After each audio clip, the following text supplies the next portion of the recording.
ഗീതോപദേശത്തിൽ ഭഗവാൻ വ്യക്തമായി പറയുന്നു, ഭക്ത്യാ മാമഭിജാനാതി യാവാൻ യശ്ചാസ്മി തത്വതഃ തതോ മാം തത്വതോ ജ്ഞാത്വാ വിശത്തെ തദനന്തരം. ഈ ശ്ലോകം തുടക്കത്തിൽ പറഞ്ഞു, വിശദീകരിച്ചിട്ടില്ല. പക്ഷേ ഇത്രയും നമ്മൾ ചിന്തിച്ച ആശയങ്ങൾ, അത് വിധിവിധാനപരമായ ഭക്തിയായിക്കോട്ടെ, അതിലെ ആചരണവിശേഷങ്ങളായിക്കോട്ടെ, അതിലൂടെ ഉയരുന്ന പരാഭക്തി എന്നുള്ള തലമാകട്ടെ, ഇതിനെയൊക്കെ ഈ ഒരു ശ്ലോകത്തിൽ സംഗ്രഹിച്ചിട്ടുണ്ട്. ഭക്തിയാ മാം അഭിജാനാതി, ഭക്തി കൊണ്ട് എന്നെ അറിയുന്നു. യാവാൻ, എത്ര കണ്ടുണ്ട്. എന്താണ് ഈശ്വര മഹിമ? യഹ് ച അസ്മി, യാതൊരുവനാകുന്നു ഞാൻ, എൻ്റെ സ്വരൂപം എന്താണ് എന്നുള്ളതിനെ തത്വതഃ, പാരമാർത്ഥികമായി താത്വികമായി അറിയാൻ ഭക്തിയിലൂടെ സാധിക്കുന്നു. അങ്ങനെ അറിഞ്ഞാലോ, തതോമാം തത്വതോ ജ്ഞാത്വ, അങ്ങനെ താത്വികമായി എന്നെ അറിഞ്ഞാൽ, എൻ്റെ സ്വരൂപത്തെ താത്വികമായി അറിഞ്ഞാൽ, അനന്തരം തത് വിശദേ, തത്പദാർത്ഥമായിരിക്കുന്ന പരമസത്യത്തിലേക്ക് സ്വയം പ്രവേശിക്കുന്നു. അഹം ബ്രഹ്മാസ്മി എന്നുള്ളതായ യാതൊന്നിനെ നമ്മൾ ആത്മനിവേദനം എന്നുള്ള തലത്തിൽ കണ്ടുവോ, ആ ഒരു പരമപദം സ്വരൂപം എന്ന ബോധത്തിൽ ഉയരുന്നു. അവിടെ പൂർണ്ണമാകും സാധനാക്രമം. ശ്രദ്ധിക്കുക. അതുകൊണ്ട് ഭക്തിയാ ത്വനന്യയാ ശക്യ അഹം ഏവം വിധോർജുന ജ്ഞാതും ദ്രഷ്ടും ച തത്വേന പ്രവേഷ്ടും. തത്വേന പ്രവേഷ്ടും വളരെ ശ്രദ്ധിക്കേണ്ട പദമാണ്. ച പരന്തപ എന്ന് ഭഗവാൻ പറഞ്ഞു. ഭക്തിയാ ത്വനന്യയാ ശക്യ അഹം ഏവം വിധ ദ്രഷ്ടും. ഇപ്രകാരം ഞാൻ കാണപ്പെടുന്നതിന് അനന്യഭക്തി ഒന്നുകൊണ്ടേ സാധിക്കൂ. എന്താ അനന്യഭക്തി? പരമഭക്തി.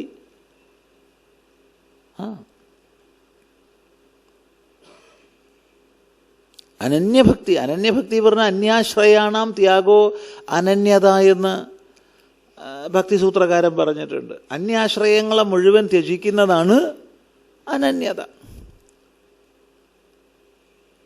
ഇത് പറയാൻ എളുപ്പമാണേ, പറയാൻ വളരെ എളുപ്പമാണ്. നമുക്കൊക്കെ പറയാം. നമ്മൾ നാമം ജപിക്കുമ്പോഴോ അല്ലെങ്കിൽ മന്ത്രങ്ങൾ ചൊല്ലുമ്പോഴോ ഇനി ഏതെങ്കിലും ഇഷ്ടദേവതാഭാവത്തെ ആരാധിക്കുമ്പോഴൊക്കെ അത് പറഞ്ഞു എന്ന് വരും. എന്ത്? ഞാൻ അനന്യശരണനായിട്ട് നിന്നെ ശരണം പ്രാപിച്ചിരിക്കുന്നു, നീ അല്ലാണ്ട് എനിക്കാരുമില്ല എന്നൊക്കെ വാക്കുകൊണ്ട് പറഞ്ഞു എന്ന് വരും. പറയുമ്പോഴും നമുക്കറിയാം എനിക്ക് ശരണമൊക്കെ വേറെ ഉണ്ടടേ, നീ വിചാരിക്കേണ്ടത് മാത്രമെന്നൊന്നും. അതെ, എന്ത് സംശയം? ഇത് പറച്ചിൽ വളരെ എളുപ്പമാണ്. ഇത് പറയുമ്പോൾ നമുക്ക് ഓർമ്മ വരുന്നൊരു ഒരു ഒരു ദൃഷ്ടാന്തം എപ്പോഴും ഓർമ്മിക്കാറുണ്ട്. അതുകൊണ്ട് ഈ വിഷയം ചർച്ച ചെയ്യുന്ന വേദികളിലൊക്കെ നമ്മൾ പറയാറുണ്ട്. ഒരു സ്ഥാപനം സന്യാസാശ്രമമാണ്. എന്നാൽ അവിടെ എല്ലാ സന്യാസിമാരും തന്നെ അംഗീകരിക്കുന്ന സാമ്പ്രദായികമായ ദീക്ഷാവിധാനം നൽകുന്നൊരു ആശ്രമമാണ്. അവിടെ പല സമൂഹത്തിൽ സന്യാസദീക്ഷ സ്വീകരിച്ച ആ ഒരു നിഷ്ഠയിൽ കഴിയുന്ന ആചാര്യന്മാർ തങ്ങളുടെ ശിഷ്യന്മാരെ ദീക്ഷയ്ക്ക് അങ്ങോട്ട് പറഞ്ഞയക്കും. അപ്പോൾ അവിടുത്തെ ആചാര്യൻ അവരെയൊക്കെ വിലയിരുത്തി ചില പരീക്ഷണങ്ങളൊക്കെ നടത്തി അനന്തരമാണ് ദീക്ഷയ്ക്ക് തിരഞ്ഞെടുക്കുന്നത്. അപ്പം അങ്ങനെ ഒരു ദിവസം കുറച്ച് പേരുണ്ടായി. ആചാര്യൻ പലതും സംസാരിച്ചു. അപ്പോൾ ഇതിലൊരാൾ അദ്ദേഹത്തോട് ആചാര്യൻ സംസാരിച്ചപ്പോൾ പറഞ്ഞു, നിങ്ങളിപ്പോൾ വിചാരിക്കണ പോലെയൊന്നും അല്ല. ഇപ്പോൾ സന്യാസം എന്നൊക്കെ പറഞ്ഞാൽ പണ്ടത്തെ പോലെയൊന്നും അല്ല, വലിയ വിഷമാണ്. അല്ലെങ്കിൽ തട്ടിപ്പും വെട്ടിപ്പൊക്കെ ആയിട്ട് നടക്കണം, എന്നാ സുഖമാണ്. അല്ലാണ്ട് ശരിയായൊരു സന്യാസഭാവത്തിൽ ജീവിച്ചു പോകുക എന്ന് പറഞ്ഞാൽ ഇന്നത്തെ കാലത്ത് എളുപ്പമൊന്നും അല്ല. അങ്ങനെയാണ് ഇങ്ങനെയാണെന്നൊക്കെ പറഞ്ഞിട്ട് വളരെ അങ്ങോട്ട് വർണ്ണിച്ചു. ഭിക്ഷ പോലും കിട്ടാൻ വിഷമം തന്നെയാണ്. അങ്ങനെയാണ് പലതും വർണ്ണിച്ചു.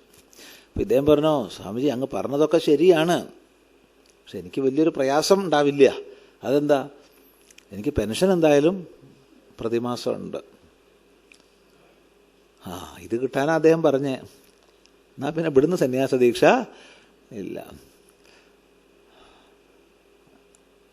പിന്നെ ഇവിടുന്ന് തരപ്പെടില്ല. അപ്പോൾ പ്രതിമാസം പെൻഷൻ കിട്ടും, ഒരു സെക്യൂരിറ്റി ഉണ്ട്, അത് പ്രധാനമാണ്. ഇപ്പം നമ്മളിതൊന്നും ഇല്ല എന്നൊക്കെ പറയും. അപ്പോൾ വാർദ്ധക്യമൊക്കെ ആവുമ്പോൾ വ്യാകുലത വരും. ഒരു നിശ്ചിതമായ വരുമാനം ഇല്ലാച്ചാൽ അത് വ്യാകുലതയ്ക്ക് കാരണമാണ്. നിശ്ചിതമായ വരുമാനം ഉണ്ടെന്ന് പറഞ്ഞാൽ തിരക്കേടൊന്നുമില്ല. ഇത് വേദാന്തമൊക്കെ പ്രസംഗിച്ച് അങ്ങനെ നമുക്ക് നടക്കാം, പ്രശ്നമൊന്നുമില്ല. കാരണം ഇത്രാം ദിവസം പെൻഷൻ കിട്ടും, പിന്നെ ബാക്കി ദിവസം വേദാന്തമൊക്കെ എന്താ കുഴപ്പമുള്ള ഒരു സോഷ്യൽ സെക്യൂരിറ്റി ഉണ്ട്. അപ്പോൾ അതൊന്നും ഇല്ലല്ലോ. അപ്പോഴാണ് അയാൾ പറഞ്ഞത് പ്രശ്നമല്ല, പെൻഷനുണ്ട്. അപ്പോഴാണ് ആചാര്യൻ പറഞ്ഞത് നിങ്ങൾക്ക് സന്യാസം ഇവിടുന്ന് ഇല്ല, പോയിക്കോളൂ. അതുവരെയുള്ള എല്ലാ ഘട്ടങ്ങളിലും അയാൾ പാസ്സായിരുന്നു, ഇതിലയാൾ പരാജയപ്പെട്ടു. ഇങ്ങനെയൊക്കെ ഉണ്ട്. ഇത് കഴിഞ്ഞിട്ടും പരാജയപ്പെടുന്നവരൊക്കെ ഉണ്ട്, ഈ ഘട്ടം കഴിഞ്ഞിട്ടും പരാജയപ്പെടുന്നവരുണ്ട്. അതൊക്കെ വിസ്തരിക്കേണ്ട ആവശ്യം ഇപ്പോൾ ഇല്ല. ഈ സന്ദർഭത്തിൽ ഇതേ വേണ്ടു. ഓരോ സന്ദർഭത്തിലുള്ളത് വേണമല്ലോ എടുക്കുക. അപ്പം നമ്മൾ അനന്യശരണത എന്നൊക്കെ പറയാൻ, അന്യാശ്രയാണാം ത്യാഗം എന്നൊക്കെ പറയാൻ വളരെ എളുപ്പമാണ്. അത് ചിന്തിക്കുക വളരെ എളുപ്പമാണ്. അത് നിരവധി പരീക്ഷണങ്ങളിലൂടെ സ്വയം കടന്നു പോകുമ്പോൾ മാത്രമേ നമ്മൾ തിരിച്ചറിയൂ, അല്ലാതെ തിരിച്ചറിയില്ല.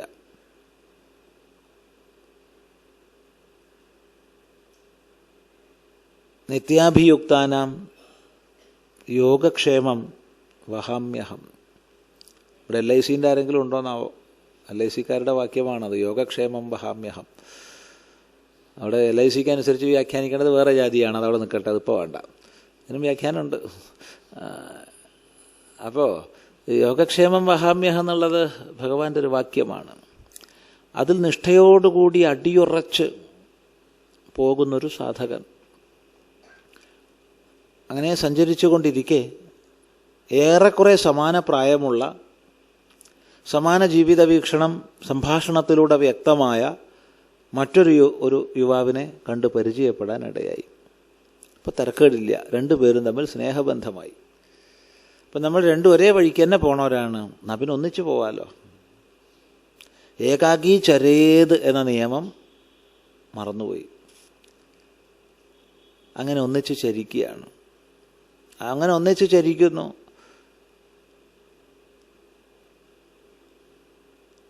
പക്ഷേ വിശപ്പ് വന്നിട്ടും വിശപ്പ് വർദ്ധിച്ചിട്ടും ഒന്നും കിട്ടുന്നില്ല. അതുവരെ വിശപ്പ് വരുമ്പോഴത്തേക്ക് എന്തെങ്കിലും കിട്ടുന്നതാ, വിശപ്പ് വന്നിട്ടും കിട്ടുന്നില്ല. വിശപ്പ് മൂത്തു, നിവൃത്തിയില്ല, ഒന്നും കിട്ടുന്നില്ല. അപ്പോൾ ഈ കൂട്ടാളിയോട് ചോദിച്ചു, അല്ല നിങ്ങളടുത്ത് എന്തെങ്കിലും കാശുണ്ടോ? എന്താ നമുക്ക് ഭഗവാൻ ഭക്ഷണം കൊണ്ട് തരാത്തേ? എൻ്റെ അടുത്തൊന്നുമില്ല, ഞാൻ അനന്യശരണനായിട്ടാണ് നടക്കുന്നത്, ഒന്നുമില്ല. എന്തെങ്കിലും കാണും, അല്ലെങ്കിൽ നമുക്ക് എന്തുകൊണ്ട് ഭിക്ഷ കിട്ടുന്നില്ല? എൻ്റെ അടുത്തൊന്നും ഇല്ലെന്ന് പറഞ്ഞില്ലേ, ശരി പോവുക. അങ്ങനെ കുറേ മുന്നോട്ട് പോയി. ഗംഗാതീരത്ത് നല്ല ബില്വ ഫലങ്ങൾ പഴുത്ത് നിൽക്കുന്നുണ്ട്, കുറേ നിലത്ത് വീണിട്ടുണ്ട്. അപ്പോൾ ഇത് പെറുക്കാൻ വേണ്ടി ഈ രണ്ടു പേരും കൂടി പോയി. അപ്പോൾ ചെങ്കുത്തായിട്ടുള്ളൊരു സ്ഥലത്തൂടെ ചെരിഞ്ഞ് പോകണം. ഈ സമയത്ത് ഈ കക്ഷി ഉരുണ്ട് മറിഞ്ഞ് ഗംഗയിലേക്ക് വീണു. ഗംഗയിൽ വീണു, വേഗം തട്ടിപ്പടഞ്ഞ് എഴുന്നേറ്റ് പോന്നു. പക്ഷേ ഈ സമയം കൊണ്ട് ഇയാളുടെ സൈഡ് ബാഗ് നനഞ്ഞിട്ടുണ്ട്. സൈഡ് ബാഗ് നനഞ്ഞപ്പോൾ സൈഡ് ബാഗ് തുറന്ന് അതിൽ നിന്ന് കുറേ നോട്ട് എടുത്ത് ഉണക്കാൻ വെച്ചു. അപ്പം നിങ്ങളല്ലേ നിങ്ങളടുത്ത് ഒന്നും ഇല്ല എന്ന് പറഞ്ഞ്, അത് നിത്യം ചിലവാക്കാനുള്ളതല്ല, അത് എന്തെങ്കിലും ആപദ്ഘട്ടം വന്നാൽ ഉപയോഗിക്കാനുള്ളതാണ്. അതിന് മാറ്റിവെച്ചതാ. സന്തോഷം. നമ്മൾ എന്തായാലും 2 ദിവസം ഒന്നിച്ച് സഞ്ചരിച്ചു, ഇനി നമുക്ക് വേറെ സഞ്ചരിക്കാം. നിങ്ങൾക്ക് നിങ്ങളുടെ വഴി, എനിക്ക് എൻ്റെ വഴി. ഇത് ശ്രദ്ധിക്കുക, തമാശയല്ല. അനന്യ ശരണത എന്നൊക്കെ പറയാൻ, പ്രസംഗിക്കാൻ വളരെ എളുപ്പമാണ്, വളരെ എളുപ്പമാണ്. അന്യാശ്രയാണാം ത്യാഗോ അനന്യത എന്ന് കോരി തരിപ്പിക്കുന്ന രീതിയിൽ വ്യാഖ്യാനങ്ങൾ ചെയ്യാൻ എളുപ്പമാണ്.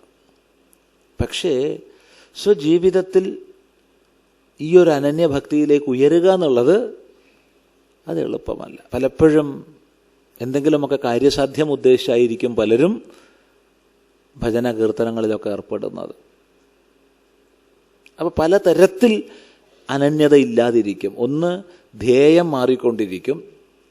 2, പലതരം ബാഹ്യലക്ഷ്യങ്ങളെ മുൻനിർത്തിയിട്ടായിരിക്കും ഭജനം. അപ്പോൾ ബാഹ്യലക്ഷ്യത്തിൻ്റെ ലബ്ധിയിലും അലബ്ധിയിലും ഭജനം നിന്ന് പോവാം. ബാഹ്യലക്ഷ്യത്തിൻ്റെ ലബ്ധിയിലും അലബ്ധിയിലും ഭജനം നിന്ന് പോവാം. ഇതൊക്കെ ഭജിച്ചു, ഒന്നും കിട്ടിയിട്ടില്ല, ഇനിയിപ്പോൾ എന്തിനാ ഭജിക്കണേ? ഒരു ഭാഗം. മറ്റൊരു ഭാഗം, ഭജിച്ചത് കിട്ടിയല്ലോ, പിന്നെ ഇനി എന്തിനാ ഭജിക്കണേ? 2 രീതിയിലും വരാം. 2 ധ്യേയം മാറി മാറി വരാം. തത്വം ഒന്നാണെന്ന ദാർഢ്യം കൈവന്നിട്ടില്ലെങ്കിൽ ധ്യേയം മാറി മാറി മാറി മാറി വരും. ഇത് തമാശയെന്ന് വിചാരിക്കരുത്. വലിയൊരു ഭക്തനാ, അറിയപ്പെടുന്നൊരു ഭക്തനുണ്ടായിരുന്നു. ഇയാളെ വീട്ടിൽ നമ്മൾ പോയിട്ടുണ്ട്. എല്ലാ മുറിയിലും, ഒരുപാട് മുറിയുണ്ട് വീട്ടിൽ, എല്ലാ മുറിയിലും ഗുരുവായൂരപ്പനെ കൊണ്ട് നിറഞ്ഞിരിക്കുക. എവിടെ നോക്കിയാലും ഗുരുവായൂരപ്പൻ. സന്ദർഭവശാൽ ഇതൊക്കെ കണ്ട് മാറ്റി, ഒരൊറ്റ ഫോട്ടോ ഇല്ലാണ്ട് എടുത്ത്, ചിത്രങ്ങളില്ലാണ്ട് എടുത്ത് മാറ്റി, അവിടെയൊക്കെ സത്യസായിബാബയായി. അപ്പോൾ എത്ര ചിത്രം ഗുരുവായൂരപ്പൻ്റെ ഉണ്ടായിരുന്നോ അത്രയും മാറ്റി സത്യസായിബാബയായി. അയാൾക്കൊരു ബസ്സുണ്ട്, ബസ്സിൻ്റെ പേര് സത്യസായിബാബയുടെ പേരായിരുന്നു. അങ്ങനെ ഇരുന്നപ്പോൾ പുട്ടപർത്തിയിലൊരു വെടിവെപ്പും പ്രശ്നമൊക്കെ ഉണ്ടായ കാലഘട്ടത്തിൽ ഇയാളുടെ ബസ്സും ആക്സിഡൻ്റായി. മുഴുവൻ ഫോട്ടോ എടുത്ത് മാറ്റി അമൃതാനന്ദമയായി. സത്യസായി മുഴുവൻ എടുത്ത് മാറ്റി കംപ്ലീറ്റ് അമൃതാനന്ദമായി ഫോട്ടോ. യാതൊരു സംശയമില്ല, നമുക്ക് ഉറപ്പാണ് ഇതും അയാൾ എടുത്ത് മാറ്റും, വേറെ വരും. കാറ്റ് പോയിട്ടില്ല വെച്ചാൽ അതും എടുത്തു മാറ്റും, വേറെ വരും. കാരണം തത്വം ഒന്നാണെന്ന അറിവില്ലാതെ കേവലം ഉപാധിഗതമായ താതാത്മ്യഭാവത്തോടു കൂടി കഴിയുന്നവരാണ്. തത്വം ഏകമാണ്, അദ്വിതീയമാണ്. അതിൻ്റെ അഭിവ്യക്തിയാണ് സകലത്തിലൂടെയും സംഭവിക്കുന്നത്. ഗുരു ഒന്നാണ്, ഗുരു രണ്ടില്ല. ഗുരു സാക്ഷാത് പരം ബ്രഹ്മ. ഏത് അഭിവ്യക്തിയിലൂടെയും ആ ഒരു തത്വമാണ് അഭിവ്യക്തമാകുന്നത്. വ്യക്തമായി മനസ്സിലാക്കണം. ഏത് അഭിവ്യക്തിയിലൂടെയും ആ ഒരു തത്വമാണ് അഭിവ്യക്തം. അതുകൊണ്ട് നിന്റെ ഗുരു എൻ്റെ ഗുരു വ്യത്യാസമില്ല. ഗുരു സാക്ഷാത് പരംബ്രഹ്മ. ഈ ഒരു ഭാവത്തിലേക്ക് ഉയർന്നില്ലെങ്കിൽ ധ്യേയവും മാറിക്കൊണ്ടേ വരും. ഏതെങ്കിലും ബാഹ്യമായ ലക്ഷ്യങ്ങൾക്കാകുന്ന ഭജനമെങ്കിലും മാറിക്കൊണ്ടേ വരും. അതുകൊണ്ട് അനന്യത എന്നൊക്കെ പ്രസംഗിക്കാൻ വളരെ എളുപ്പമാണ്. പക്ഷേ ഇവിടെ മാറ്റി പറയാൻ സാധ്യമല്ല. ഭക്തിയാ ത്വനന്യയാ ശക്യ അഹം ഏവം വിധോർജുന. ഹേ അർജുന, അനന്യഭക്തി ഒന്നുകൊണ്ട് മാത്രമേ എന്നെ ദർശിക്കാൻ സാധിക്കൂ. ജ്ഞാതും തത്വേന പ്രവേഷ്ടും. അതാണ് പരമമായ വാക്യം. ജ്ഞാതും ദ്രഷ്ടും ച തത്വേന പ്രവേഷ്ടും. എന്താണ് ഭഗവത് സ്വരൂപം എന്നറിയണം. ആ അറിവ് പ്രമാണത്തിലൂടെയാണ് ലഭിക്കുന്നത്. പ്രമാണത്തിലൂടെ അല്ലാതെ അറിവ് ലഭിക്കില്ല. ഇത് മൈക്രോഫോൺ ആണെന്ന് ഞാൻ അറിയുന്നുണ്ടെങ്കിൽ അത് പ്രത്യക്ഷത്തിലൂടെയാണ്, അല്ലാതെ അറിയില്ല. പ്രമാണത്തിലൂടെയുള്ള അറിവ് മാത്രമേ യഥാർത്ഥമാകൂ. അതും യുക്തമായ പ്രമാണത്തിലൂടെ അറിയണം. യുക്തമായ പ്രമാണം, അയുക്തമായ പ്രമാണമല്ല. അപ്പോൾ ഉദാഹരണം പറഞ്ഞാൽ, ദൂരെ ഒരു മരക്കൊമ്പ് ഇളകുന്നു. അപ്പം ദൂരെ ഒരു മരക്കൊമ്പ് ഇളകുമ്പോൾ ഞാൻ അനുമാനിച്ചു, അനുമിതി ജ്ഞാനം നേടി. എന്താണ്? അവിടെ കാറ്റ് ഉണ്ടായിരിക്കണം. അനുമാന പ്രക്രിയ വളരെ ശരിയാണ്. കാരണം എവിടെ കാറ്റുണ്ടോ അവിടെ വൃക്ഷം ഇളകുന്നുണ്ട്. അത് ഞാൻ മുമ്പ് കണ്ടിട്ടുണ്ട്. ഇവിടെ വൃക്ഷം ഇളകുന്നത് ഞാൻ കാണുന്നു. അതുകൊണ്ട് അവിടെയും കാറ്റ് ഉണ്ടായിരിക്കണം. ഇതാണ് അനുമാന പ്രക്രിയ. വളരെ കൃത്യമാണ്. പക്ഷേ തെറ്റിപ്പോയി. അവിടെ കാറ്റടിച്ചിട്ടുണ്ടായിരുന്നില്ല. ഒരു കുരങ്ങൻ ആ കൊമ്പിൻ്റെ ഉള്ളിലിരുന്ന് കുലുക്കുകയായിരുന്നു. അപ്പോൾ ഇവിടെ പ്രമാണം ശരിയായില്ല. അതുകൊണ്ട് പ്രമ ശരിയായില്ല. യഥാർത്ഥ ജ്ഞാനം ശരിയായില്ല. അപ്പം ജ്ഞാതും എന്നെ അറിയുന്നതിന് സാധിക്കുമെന്ന് പറയുന്ന ഇടത്ത് അറിവ് എന്നുള്ളത് പ്രമാണജനിതമാണെന്ന് എല്ലാവരും മനസ്സിലായിക്കൊള്ളണം. പ്രമാണം ഉചിതമായ പ്രമാണമായിരിക്കണം. പ്രത്യക്ഷവും അനുമാനവും അതിൽ അന്തർഭവിച്ച മറ്റു പ്രമാണങ്ങളും. അനുമാനത്തിൽ അന്തർഭവിച്ച മറ്റൊരുപാട് പ്രമാണങ്ങളുണ്ട്. ഉപമാനമുണ്ട്, അർത്ഥാപത്തിയുണ്ട്, അനുപലബ്ധിയുണ്ട്. അതൊന്നും സാധ്യമാവാത്തിടത്ത് ആത്മവിഷയത്തിൽ ഒറ്റ പ്രമാണമേ ഉള്ളൂ. രണ്ട് പ്രമാണമില്ല. അത് ശാസ്ത്രപ്രമാണമാണ്. അതെ, സ്വാനുഭൂതി സമ്പന്നന്മാരായ ഋഷീശ്വരന്മാരുടെ ദർശനങ്ങളും അപാരവും അഹൈതുകമായ ലോകകൃപ കൊണ്ടവർ നമുക്ക് ഉപദേശിച്ചു തന്നതുമായ ശാസ്ത്രപ്രമാണം. ചോദ്യം ശരിയാണ്, പരമപ്രമാണമാണ്. ഇവിടെ യുക്തി വേണ്ടേ? തീർച്ചയായിട്ടും ശാസ്ത്രം പഠിക്കുന്നിടത്ത് യുക്തിയാവാം. തീർച്ചയായിട്ടും ശാസ്ത്രം പഠിക്കുന്നിടത്ത് യുക്തി വേണം. പക്ഷെ യുക്തി എന്ന് നമ്മൾ പറയുന്നതുണ്ടല്ലോ വളരെ പരിമിതമാണ്. കാരണം ഈ നിമിഷം വരെ നമ്മൾ ഇന്ദ്രിയങ്ങളിലൂടെ നേടിയ അറിവിൻ്റെ അടിസ്ഥാനത്തിൽ പരിമിതമാണ് ഇപ്പോഴത്തെ നമ്മുടെ യുക്തി. അപ്പം യുക്തിയെ നമ്മൾ കൈവിടുന്നില്ല. ശാസ്ത്ര സ്വാധ്യായം ചെയ്യുന്നതിനനുസരിച്ച് നമ്മുടെ യുക്തി വികസിതമാവുക ചെയ്യുക. അത് ശ്രദ്ധിക്കുക. എത്ര ശാസ്ത്ര സ്വാധ്യായം നമ്മൾ ചെയ്യുന്നുണ്ടോ അത്ര നമ്മുടെ യുക്തി വിശദമായി വരും. അതുകൊണ്ട് യുക്തിയെ എപ്പോഴും ആശ്രയിക്കണം. പക്ഷേ ആ യുക്തി പരിണമിക്കുന്നതാണെന്നും അഥവാ ശാസ്ത്ര സ്വാധ്യായത്തിനനുസരിച്ച് വികസിക്കുന്നതാണെന്നും മനസ്സിലായിക്കൊള്ളണം. അങ്ങനെ ശാസ്ത്രം, യുക്തി ഈ മാർഗത്തിലൂടെയാണ് ശാസ്ത്രോക്തങ്ങളായ വിഷയങ്ങൾ സ്വാനുഭവത്തിൽ വരുന്നത്. ശ്രദ്ധിക്കുക. അങ്ങനെ ശാസ്ത്ര യുക്തി മാർഗങ്ങളിലൂടെ സ്വാനുഭൂതി സമ്പന്നനാകുമ്പോൾ ജ്ഞാതും എന്നുള്ളത് ദ്രഷ്ടും എന്നുള്ളതിലേക്ക് എത്തി. അല്ലാതെ അവിടെ ദർശിക്കുക എന്ന് പറഞ്ഞാൽ കണ്ണുകൊണ്ട് വിഷയത്തെ കാണുക എന്നുള്ള അർത്ഥമല്ല. കണ്ണുകൊണ്ട് വിഷയത്തെ കാണുന്നു, അതുപോലെ ഭഗവാനെ കാണുന്നു എന്ന് പറഞ്ഞാൽ അത് വെറും ഒരു വിഷയമാണ്. ഭഗവാൻ രൂപമാണ്. ഞാൻ കണ്ണുകൊണ്ട് ഭഗവാനെ കണ്ടു, സന്തോഷം, ഒരിക്കലും ഒരു വിരോധമില്ല. പക്ഷെ കണ്ണുകൊണ്ട് കണ്ടത് രൂപം മാത്രമാണ്. ഇനി ഒരുപാട് മുന്നോട്ട് പോകാനുണ്ട്. ഞാൻ ചെവി കൊണ്ട് ഭഗവാന്റെ ശബ്ദം കേട്ടു, സന്തോഷം, നല്ലത് തന്നെ. പക്ഷെ ഇനി ഒരുപാട് മുന്നോട്ട് പോകാനുണ്ട്. ശബ്ദസ്പർശ രൂപരസഗന്ധങ്ങളാകുന്ന വിഷയഭാവങ്ങളെ അതിക്രമിക്കണം.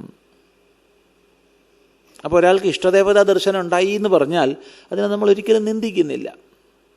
ഏകാഗ്രതയുടെ ഭക്തിരസത്തിൻ്റെ ലക്ഷണമാണ്. പക്ഷേ അതൊരിക്കലും പരമമല്ല.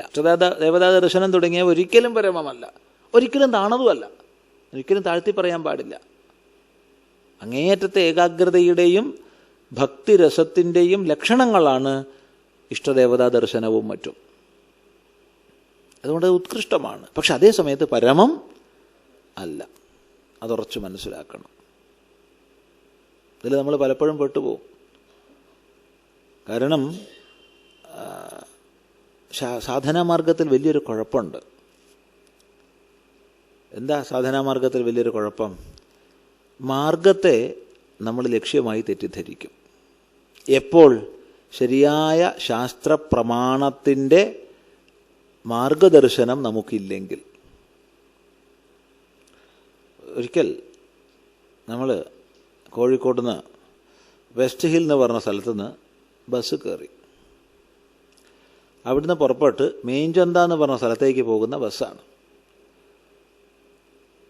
അത് ചെന്ന് നിൽക്കുന്നത് മീൻചന്തയാണ്. അതിന് തൊട്ട് മുമ്പിലുള്ള സ്റ്റോപ്പാണ് ശ്രീരാമകൃഷ്ണാശ്രമം. അവിടത്തേക്കാണ് പോണത്. രാമകൃഷ്ണാശ്രമത്തിലേക്ക് ടിക്കറ്റ് എടുത്തു. നമ്മളെ തൊട്ട് മുമ്പിലിരുന്ന ആൾ, മുമ്പത്തെ സീറ്റിലിരുന്ന ആൾ ടിക്കറ്റ് എടുക്കുന്നത് നമ്മൾ കണ്ടിട്ടുണ്ട്, കേട്ടിട്ടുണ്ട്. അത് ടൗണിലേക്കാണ്, കോഴിക്കോട് ടൗണിലേക്കാണ്. ടൗണിലെ ഒരു സ്റ്റോപ്പ്, ടൗണിൽ അനേക സ്റ്റോപ്പുള്ളതിൽ ഒരു സ്റ്റോപ്പ്. ബസ് മുന്നോട്ട് നീങ്ങി 2-3-4 സ്റ്റോപ്പ് കഴിഞ്ഞു. പുറമേ നിന്ന് ക്ലീനർ വിളിച്ചു പറയുന്നു. ഈ ബസ് കടന്നു പോകുന്ന പ്രധാനപ്പെട്ട സ്റ്റോപ്പുകളുടെ പേര്, എവിടം വരെ പോകുന്നു എന്നുള്ളത് വിളിച്ചു പറയുന്നു. സന്ദർഭവശാൽ ആ സ്റ്റോപ്പിലെത്തിയപ്പോൾ ഇയാൾ വിളിച്ചു പറഞ്ഞത് ഏറ്റവും അധികം ആൾക്കാർ ഇറങ്ങുന്ന പ്രധാന സ്റ്റോപ്പിൻ്റെ പേരാണ്. ഉടനെ നമ്മുടെ മുമ്പത്തെ കക്ഷി, അയാൾക്ക് 4-5-6 ബാഗുണ്ട്, ഇപ്പോഴും ഓർമ്മയുണ്ട്, ഇതൊക്കെ എടുത്ത് ഇറങ്ങാൻ പുറപ്പെട്ടു. അത് നമ്മൾ പറഞ്ഞു, എത്തിയിട്ടില്ല കേട്ടോ, ഇനിയും കുറേ പോവാനുണ്ട്. നിങ്ങളാ പറയണത്? വിളിച്ചു പറഞ്ഞല്ലോ. സന്തോഷം. ഈ പാവം ഇപ്പോഴും ഓർമ്മയുണ്ട്, 5-6 ബാഗൊക്കെ എടുത്ത് ഇറങ്ങി. ഒരു പക്ഷേ ഇയാൾക്ക് ഈ 5-6 ബാഗൊക്കെ ഉള്ളത് കൊണ്ടായിരിക്കാം കണ്ടക്ടർക്ക് പെട്ടെന്ന് ഇയാളെ കണ്ടപ്പോൾ തിരിച്ചറിയാം, അല്ല നിങ്ങൾ മീൻചന്ത അങ്ങോട്ടല്ലേ ടിക്കറ്റ് എടുത്തത്? അതെ. എത്തിയിട്ടില്ല എന്നാ, കയറിയിരിക്കൂ. തിരിച്ചു വന്നു ഇയാൾ. സീറ്റുണ്ടോ? സീറ്റ് നഷ്ടപ്പെട്ടു. ഈ പാവ കണ്ട ബാഗൊക്കെ എടുത്ത് നിൽക്കുക തന്നെ. എന്താ സംഭവിച്ചേ? ഒരിക്കൽ താൻ ബസ്സിനുള്ളിൽ കയറിക്കഴിഞ്ഞാൽ പിന്നെ ക്ലീനർ വിളിച്ചു പറയുന്നത് തന്നെ സംബന്ധിച്ചല്ലെന്നും പുറമേ നിന്ന് ഇനിയും കയറാനുള്ളവരെ സംബന്ധിച്ചാണെന്നും മനസ്സിലാക്കാനുള്ള ബുദ്ധി വേണം. അയാൾ വിളിച്ചു പറയുന്നത് കേട്ടപ്പോൾ ഇയാൾ വിചാരിച്ചു അവിടെ എത്തിയെന്ന്, ഇറങ്ങുകയും ചെയ്തു. ഇത് വലിയൊരു കുഴപ്പമാണ്. അങ്ങനെ ഇറങ്ങിയ സമയത്ത് 4 ആൾ വന്നു എന്ന് വിചാരിച്ചോളൂ. ഇയാൾക്കൊരു ദക്ഷിണയൊക്കെ വെച്ച് നമസ്കരിച്ചു. ഇത്ര പെട്ടെന്ന് ഇവിടെ എത്തിയോ? ഇപ്പോഴല്ലേ നിങ്ങൾ അവിടുന്ന് യാത്ര പുറപ്പെട്ടത്? ഇത്ര പെട്ടെന്ന് ഇവിടെ എത്തിയോ? നിങ്ങൾ ആള് കേമനാണേ എന്ന് പറഞ്ഞിട്ട് ഒരു 4 പേര് വന്ന് ഇയാളെ പൂജിക്കുകയും ദക്ഷിണ വയ്ക്കുകയും നമസ്കരിക്കുകയും ചെയ്തു എന്ന് വിചാരിച്ചോളൂ. അപ്പോൾ ഇയാളങ്ങോട്ട് സ്വയം കയറും, ഞാൻ ആരോ ആയിപ്പോയി എന്ന്. അപ്പോഴത്തേക്ക് പിന്നെ ചാനലുകാർ വരും. ഏറ്റവും ഭീകരനായി മുമ്പിലിരിക്കണ സാധനം, ഇവിടെ മുമ്പിലൊരു സാധനം വെച്ചിട്ടുണ്ട്, നിങ്ങളെ ആരെയും പേടിയില്ല, അയാളെയാ പേടി. അയാൾ നമ്മളെയൊക്കെ നശിപ്പിച്ച് കളയും, അങ്ങനത്തെ ആളാണ്. യവൻ വന്നു കഴിഞ്ഞാൽ ചാനലിൽ വന്നു കഴിഞ്ഞു. ചാനലിൽ 4 പ്രാവശ്യം വരുമ്പോഴത്തേക്ക് നമ്മളെന്ത് വിചാരിച്ചു? ഞാനിപ്പോൾ ശങ്കരാചാര്യരെക്കാൾ മേപ്പെട്ടായി എന്ന് വിചാരിക്കും. അത് സ്വാഭാവികമാണ്. പിന്നെ അതിനുള്ള വഴിയായി, പിന്നെ അത് ദിവസം കിട്ടാൻ വേണ്ടി വഴിയായി. അപ്പോൾ നിങ്ങളോട് പറയും, എൻ്റെ ഇന്നും വരണ്ടേ, അപ്പം നിങ്ങളൊന്ന് സ്പോൺസർ ചെയ്യണം, അധികമൊന്നും വേണ്ട, കുറച്ച് പൈസ തന്നാൽ മതി. അങ്ങനെ മുന്നോട്ട് പോയി കഴിഞ്ഞാൽ നമുക്ക് പറ്റുന്നൊരു കുഴപ്പം എന്താ ചോദിച്ചാൽ, മാർഗത്തെ ലക്ഷ്യമായി തെറ്റിദ്ധരിക്കും. പിന്നെ അവൻ 1 ഇഞ്ച് മുന്നോട്ട് പോവില്ല എന്നല്ല. താഴേക്ക് പോരുമോ സ്വാമി? ചോദ്യം. നോക്കൂ, ഈ ഭൂഗുരുത്വത്തിൻ്റെ ആകർഷണ വലയത്തെ ഭേദിക്കണമെങ്കിൽ ഒരു നിശ്ചിതമായ വേഗം ആ പേടകത്തിനോ വാഹനത്തിനോ എന്ത് പേര് വേണമെങ്കിൽ പറഞ്ഞോളൂ ഉണ്ടായിരിക്കണം. ഒരു സെക്കൻഡിൽ ഇത്ര വേഗത്തിലധികം സഞ്ചരിച്ചാലേ ഭൂഗുരുത്വ ആകർഷണത്തെ ഭേദിക്കാൻ കഴിയൂ. അങ്ങനെ ഒരു യാനം കുതിക്കുകയാണ്. മുകളിലോട്ടെന്ന് പറയരുത്, ദൂരേക്ക്, ഭൂമിയിൽ നിന്ന് ദൂരേക്ക് എന്നേ പറയാൻ പാടുള്ളൂ. മുകളിൽ താഴെ എന്ന് പറഞ്ഞാൽ ശരിയല്ല. ഏതാ മുകളിൽ ഏതാ താഴെ? ഭൂമിയിൽ നിന്ന് ദൂരേക്ക് കുതിക്കുന്നു. ഭൂഗുരുത്വ ആകർഷണം ശൂന്യമാകുന്ന ഒരു സന്ദർഭത്തിൽ ഇതിൻ്റെ വേഗം ശൂന്യമാകുന്നു. വ്യക്തമാണല്ലോ? ഈ യാനം ഇനി മുന്നോട്ട് പോവുമോ? ഇല്ല. പിന്നോട്ട് വരുമോ? ഇല്ല. നിന്നെടുത്ത് നിൽക്കുവോ? ഇല്ല. അവിടെയാ കുഴപ്പം. പറഞ്ഞ അർത്ഥം നല്ലോണം മനസ്സിലാക്കുക. മുന്നോട്ട് പോവില്ല, വേഗം ശൂന്യം. പിന്നോട്ട് വരില്ല, വേഗം ശൂന്യം. നിന്നെടുത്ത് നിൽക്കില്ല. കാരണം ഇതുവരെ വന്ന വേഗത്തിൻ്റെ അടിസ്ഥാനത്തിൽ അതിന് ശാസ്ത്രീയമായി നമ്മൾ അതിൻ്റെ സെൻട്രിഫ്യൂഗൽ ഫോഴ്സൊക്കെ കണക്ക് കൂട്ടേണ്ടി വരും. എന്നാലേ അത് എത്ര വേഗത്തിൽ കറങ്ങും എന്നറിയാൻ പറ്റും. പക്ഷെ കറങ്ങുന്നുള്ളതിൽ സംശയമില്ല. കറങ്ങടാ കറക്കം ഒരു നിശ്ചിതമായ ഓർബിറ്റിലൂടെ കറങ്ങിക്കൊണ്ടേയിരിക്കും. ശ്രദ്ധിക്കുക, തമാശ പറഞ്ഞതല്ല. ഏതൊരു മനുഷ്യനും തൻ്റെ ഏറ്റവും പ്രിയപ്പെട്ട വീട്, കുടുംബ സാഹചര്യം, അച്ഛൻ, അമ്മ, ഭാര്യ, ഭർത്താവ്, അത് ഇത് ഒക്കെ വിട്ടിട്ട് ഈശ്വരീയമായൊരു മാർഗത്തിലേക്ക് പോണെങ്കിൽ അങ്ങേയറ്റത്തെ വൈരാഗ്യം ഉണ്ടാവണം. അങ്ങേയറ്റത്തെ വൈരാഗ്യമില്ലാതെ ഒരാൾക്ക് തൻ്റെ പ്രിയപ്പെട്ട ഗാർഹിക സാഹചര്യത്തെ ഉപേക്ഷിക്കാൻ അല്ലെങ്കിൽ സന്യസിക്കാൻ കഴിയില്ല. പക്ഷേ ഈ കുതിപ്പിൽ അങ്ങോട്ടും എത്തിയിട്ടില്ല, അങ്ങോട്ടും വരുന്നില്ല, അതിൻ്റെ നടുക്കൊരു കേന്ദ്രത്തിൽ എത്തുമ്പോഴത്തേക്ക് വിരക്തി പൂജ്യമായാൽ, വൈരാഗ്യം പൂർണ്ണമായാൽ, പൂജ്യമായാൽ, പൂജ്യസ്വാമി ആയിക്കഴിഞ്ഞാൽ എന്തായി? അങ്ങോട്ടും പോവില്ല, ഇങ്ങോട്ടും വരില്ല, നിന്നെടുത്തോട്ട് നിൽക്കുകയില്ല. കറങ്ങടാ കറങ്ങ. ഇത് വളരെ കരുതി ജീവിക്കേണ്ടതാണ്.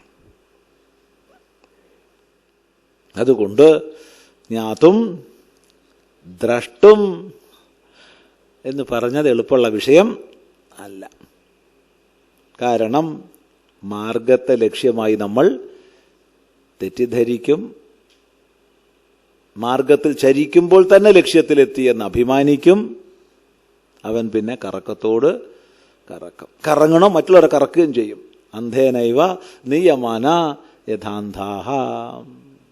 വളരെ കരുതേണ്ടതാണ്. ഇനി ഇതിനെയൊക്കെ അതിക്രമിച്ചൊരാൾ ദ്രഷ്ടും എന്നുള്ളതിലേക്ക് എത്തിയാൽ പിന്നെ പ്രശ്നമല്ല. പ്രവേഷ്ടും ച പരന്തപ. അവിടെ അനന്യഭാവത്തിൽ അവൻ സ്വരൂപാവസ്ഥിതനാകും. ഈ സ്വരൂപാവസ്ഥിതി എന്നുള്ള യോഗം യാതൊരു സംശയമില്ല ഭക്തിയിലൂടെ, അനന്യഭക്തിയിലൂടെ പ്രാപിക്കുന്നു. നല്ലപോലെ അനുസന്ധാനം ചെയ്യുക. ഭക്തിയെക്കുറിച്ചും യോഗത്തെക്കുറിച്ചും എത്ര പറഞ്ഞാലും തീരില്ല, എത്ര പറഞ്ഞാലും മതിയാവില്ല ഒരു ഭാഗത്ത്. മറ്റൊരു ഭാഗത്തോ എത്ര പറഞ്ഞാലോട്ട് വിഷയീകരിക്കാനും കഴിയില്ല. പിന്നെ പറയണം എന്തിനാ? പറഞ്ഞാലും കണക്ക്, പറഞ്ഞില്ലേലും കണക്ക്. അതുകൊണ്ട് ഈ പറഞ്ഞത് നല്ലതുപോലെ അനുസന്ധാനം ചെയ്യാമെന്ന് മാത്രം പറയാം.